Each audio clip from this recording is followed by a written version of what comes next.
প্রথমবার রিয়ার ক্যামেরাতে শ্যুট করছি, তার দুটো কারণ রয়েছে। প্রথম কারণ অবশ্যই রিয়ার ক্যামেরা কোয়ালিটি ফ্রন্ট ক্যামেরার থেকে বেশি ভালো আসে, আর দ্বিতীয় কারণ রিয়ার ক্যামেরাতে ভিডিও করলে নাকি ধীরে ধীরে কনফিডেন্সের বৃদ্ধি হয়, কিন্তু প্রথম প্রথম কনফিডেন্স এবং ফ্রেমিং দুটো একটু নড়াচড়া লাগতে পারে।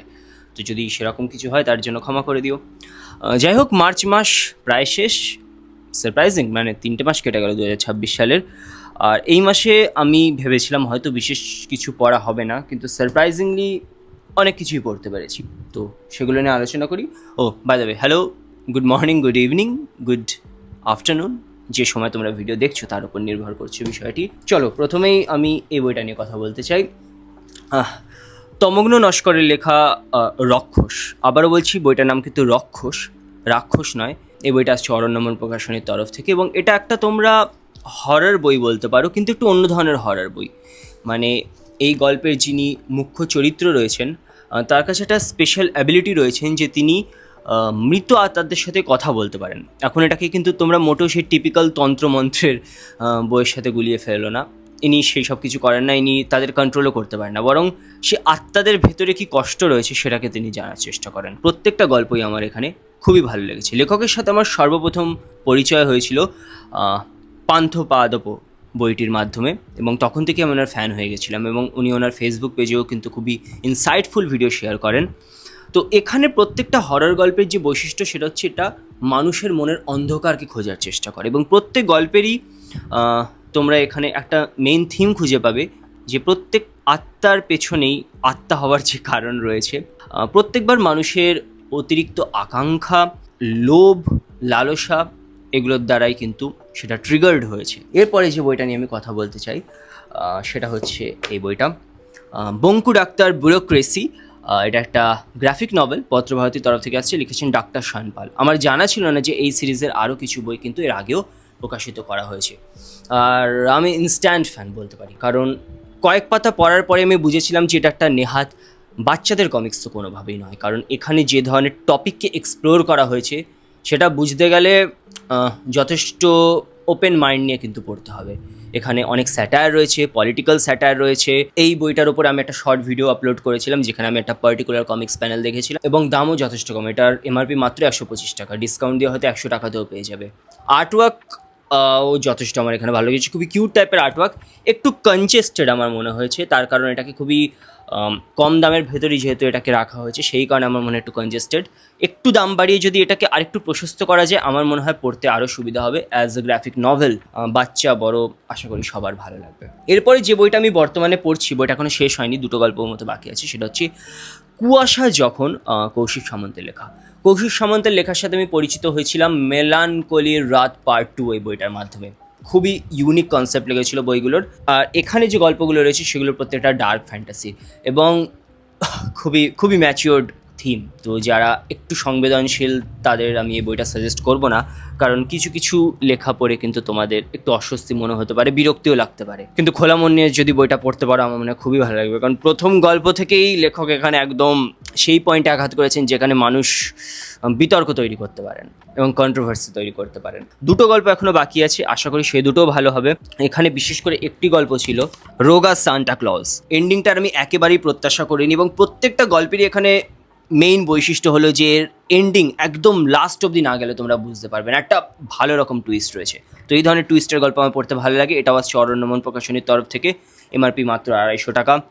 আমি বলবো অবশ্যই বইটা গিয়ে পড়া যেতে পারে। ম্যাগাজিন নিয়ে কথা বলি, আনন্দমেলা 5ই মার্চ এবং 20শে মার্চ, দুটো সংখ্যা, দুটোর ওপরই আমি শর্ট ভিডিও বানিয়েছিলাম, দুটোতেই ভালো রেসপন্স পেয়েছি। প্রথমটা ছিল এই যে 10টি রহস্য গল্পের সংকলন। খুব হাই লেভেলের রহস্য গল্প কিন্তু এগুলো নয়। এখন দেখো, যারা প্রচুর রহস্য গল্প পড়ে নিয়েছো, বিদেশি সাহিত্য এক্সপ্লোর করে নিয়েছো, তাদের স্বাভাবিকভাবে এই গল্পগুলো অতটা ভালো লাগবে না, কিন্তু প্রথমবার যারা গল্প পড়া শুরু করছে তাদের নিঃসন্দেহে ভালো লাগবে। এবং বিশেষ করে যারা টিনেজার্স রয়েছে তাদের অবশ্যই থ্রিলার বা ডিটেকটিভ ফিকশনের প্রতি আগ্রহ জন্মাবে। তো খারাপ একেবারেই বলবো না, কিন্তু একদম লাইক ব্রেথ টেকিং গোয়েন্দা গল্প কিন্তু এগুলো নয়। কিন্তু যে সংখ্যাটা আমার অবশ্যই ভালো লেগেছে সেটা হচ্ছে লেটেস্ট যে স্পেশাল আনন্দ সংখ্যাটা রয়েছে 20শে মার্চের, ফ্যান্টাস্টিক। প্রথমেই কভারটা দেখলেই প্রশান্তি চলে আসবে। এতগুলো শিশুর মুখ, সবার হাসি রয়েছে মুখে, দেখলেই আমার মনে হয় সকালবেলা যখন কেউ ম্যাগাজিনটা তুলবে তার দিনটা ভালোভাবেই শুরু হবে। এবারের আনন্দমেলাতেও অনেক গল্প রয়েছে, কিছু উপন্যাস রয়েছে, কমিক্স রয়েছে। প্রথমেই যদি আমি নেফ্রুদেতের সমাধি কমিক্স নিয়ে কথা বলি, প্রফেসর শঙ্কুর কমিক্স, গল্পগুলো তো আমার অনেক আগেই পড়া রয়েছে, অবশ্যই ভালো গল্প। আর্টওয়ার্কের আমি অনেস্টলি ফ্যান নই। অভিজিৎ চট্টোপাধ্যায়, উনি একজন খুবই সিনিয়র আর্টিস্ট, তো তাকে আমি ক্রিটিসাইজ করব না, কিন্তু ওনার আর্টওয়ার্কে আমি আর সেভাবে কোনো ডিটেলিং বা বৈচিত্র্য লক্ষ্য করতে পারছি না। ছোটোবেলায় যখন ফেলুদা কমিক্সগুলো পড়তাম খুবই ভালো লাগতো, বর্তমানে আমার না ঘুরে ফিরে মনে হয় প্রত্যেকটা ক্যারেক্টার কেমন একই রকম দেখতে হয়ে যাচ্ছে, তো সেই কারণেই বললাম। কিন্তু যে কমিক্সটার আমার খুবই ভালো লেগেছে, এবং মানে যারা আমার ভিডিও দেখে বই কিনেছে তারাও প্রত্যেকে আমাকে ইনবক্স করেছে যে like this is something. Ganesh, Upendra Kishore রায়চৌধুরীর লেখা, এবং এখানে আর্টিস্ট হলেন সম্প্রিয়া বন্দ্যোপাধ্যায়। এত কিউট, এত উইমসিক্যাল আর্টওয়ার্ক কী করে হতে পারে? মানে বিগত বহু বছর ধরে আমি আনন্দমেলা পড়ছি, লাস্ট পূজাবার্ষিকী আনন্দমেলা অবশ্যই একটা খুবই ব্রেথ টেকিং আর্টওয়ার্ক ছিল, অন্ধকারের বন্ধু, কিন্তু এত মিষ্টি আর্টওয়ার্ক বারবার দেখতে ইচ্ছা করবে। আমার তো মনে হয় যারা এখনও লেখাপড়া শেখেনি, একদম 1-2 বছরের যারা বাচ্চা, তাদের যদি শুধু এই ছবিগুলো উল্টে উল্টে দেখতে বলা হয়, তারাও গল্পটা কিছুটা এখানে বুঝে যাবে। আমি চাইবো যেন এই আর্টিস্টকে অন্যান্য প্রকাশনী আগামী দিনে ব্যবহার করে, কারণ এরকম যদি আর্টিস্ট বাংলার বুকে থাকে তাহলে অফকোর্স কমিক্স, গ্রাফিক নভেলসের ভবিষ্যৎ খুবই উজ্জ্বল। এরপরে যে বইটা নিয়ে আমি কথা বলতে চাই সেটা হচ্ছে সঞ্জীব চট্টোপাধ্যায় ছাতা আছে মাথা নেই। এটা আমি চাকদহ বইমেলা থেকে কিনেছিলাম। আসলে এই বইটা কিন্তু আমি পুরোটা এই মাসে শেষ করিনি, প্রত্যেকটা মাসে আমি এই বই থেকে অল্প অল্প করে গল্প পড়ছিলাম। এক প্রকার স্লো রিডিং, কখনো কখনো স্লো রিডিংয়ের প্রয়োজন রয়েছে বলে আমি মনে করি। এই বইটাতে মোট 30টি গল্প রয়েছে, এবং প্রত্যেকটা গল্প অসামান্য। কিছু কিছু ফানি গল্প রয়েছে মামা সিরিজের, আমার মামা সিরিজের গল্প পড়তে খুবই ভালো লাগে, যে একটা কিউট কেওয়াস রয়েছে তাদের মাঝে, মেজো মামা বড় মামার ভেতরে, মাঝে মাঝে মাসির ভেতরে, আমার সেটা খুবই ভালো লাগে। হ্যাঁ, তো অবশ্যই সেগুলো পড়ে মজা পাবে, কিন্তু এটাকে শুধু এই ছবি থেকে মজার বই ভেবো না, কারণ কিছু কিছু গল্প এমন আছে মনের ভেতরে গিয়ে আঘাত করবে। বিশেষ করে এখানে একটা গল্প ছিল দিন চলে যায়। আমি এটার একটা ছোট্ট প্যারাগ্রাফ আমার ইনস্টাগ্রাম স্টোরিতে শেয়ার করেছিলাম, এবং এত রেসপন্স পেয়েছি। মানে মায়ের প্রতি একটা প্যারাগ্রাফেই যে কেউ এতটা ভালোবাসা উজাড় করে দিতে পারেন, সেটা সঞ্জীব চট্টোপাধ্যায় ছাড়া হয়তো সম্ভব নয়। অসামান্য গল্প। এবং বাকি গল্পগুলো যেগুলো একটু সামাজিক গল্প, পড়ে কিছুক্ষণ ভাববে, গল্পগুলো শেষ হওয়ার পরে তোমার ইচ্ছা হবে যে 5টা মিনিট বসি, গল্পটা নিয়ে ভাবি যে কী পড়লাম। আর এত কম দামে এত ভালো একটা বই, এই বইটা মনে হয় 130-140 টাকায় পাওয়া যাবে, কামিনী প্রকাশনীর তরফ থেকে আসছে। হ্যাঁ, বাইন্ডিং কোয়ালিটি, পেজ কোয়ালিটি খুব একটা ভালো না, কিন্তু কন্টেন্ট কোয়ালিটি এর আমি কোনো রেটিংই করতে পারবো না। যদি পারো বইটা গিয়ে কেন, ইটস টু গুড। আমি এই বইটা কোনো রেটিংই করতে চাই না। আচ্ছা, এরপর আমি যে বইটা নিয়ে কথা বলবো সেটা হচ্ছে the lantern of lost memories. তো এই গল্পটা লিখেছেন শনাকা হিরাকি, এটা পিকাডোর প্যান ম্যাকমিলান ইন্ডিয়ার তরফ থেকে আসছে। গল্পটার কনসেপ্ট আমার খুবই সুন্দর লেগেছে। তো কনসেপ্টটা কি, একটা ফটো স্টুডিও রয়েছে, সেখানে হিরাসাকি নামে একজন ফটোগ্রাফার রয়েছেন। ব্যাপারটা কি, জীবন আর মৃত্যুর ঠিক মাঝে দাঁড়িয়ে থাকা ব্যক্তিরা, মানে যিনি সদ্য সদ্য মারা গেছেন, তার আত্মাটাই ফটো স্টুডিওতে ট্রান্সফার হয়ে যায়, এবং যখন সে আসে তার কিছুক্ষণ আগে তার জীবনের প্রত্যেক বছর থেকে একটা বিশেষ মুহূর্তের ফটোগ্রাফির একটা স্টক সে ফটোগ্রাফারের কাছে চলে আসে। এখন সেই ফটোগ্রাফার তাকে সুযোগ দেয় যে তুমি একটা পার্টিকুলার দিন বাছো, যে দিনে তুমি ফিরে যেতে চাও, এবং সেখানে গিয়ে তুমি সেই বিশেষ মুহূর্তটাকে ক্যামেরা বন্দি করতে পারবে। হ্যাঁ, যারা ফটোগ্রাফি করতে ভালোবাসো তাদেরও বইটা খুব ভালো লাগবে। এই বইটা না এক প্রকার পড়তে শেখা যায় যারা ভাবে যে তাদের জীবনটাই পুরো বৃথা, জীবনে এমন কিছুই ভালো হয়নি, তারাও যদি একটু বসে ভাবে, চিন্তা করে, একটা না একটা ভালো দিন সে খুঁজে পাবেই, এবং সেই ভালো মুহূর্তটার উপরে ফোকাস করে হয়তো সে শেষে বলতে পারবে যে হ্যাঁ, জীবনটা হয়তো অতটাও খারাপ ছিল না। It's a love letter to human life. 3টে গল্প রয়েছে, 3টেই খুবই ভালো। লাস্ট গল্পটা কিন্তু একটু ডিস্টার্বিং টপিক দিয়ে শুরু হচ্ছে, চাইল্ড অ্যাবিউজ দিয়ে স্টার্ট হচ্ছে, তো পড়তে শুরুতে অস্বস্তি বোধ হতে পারে। টোটো শিমো আবাডিয়ার লেখা, আমার মনে হয়নি একজন চাইনিজ ইলাস্ট্রেটর, গল্পটা ওনারই লেখা। গল্প খুবই সিম্পল। টোটো নামের একজন গাধা রয়েছে যে অ্যাস্ট্রোনট হতে চায়, আর কিছু বলবো না। এই আর্টওয়ার্কটা একবার দেখো, like how is this so good.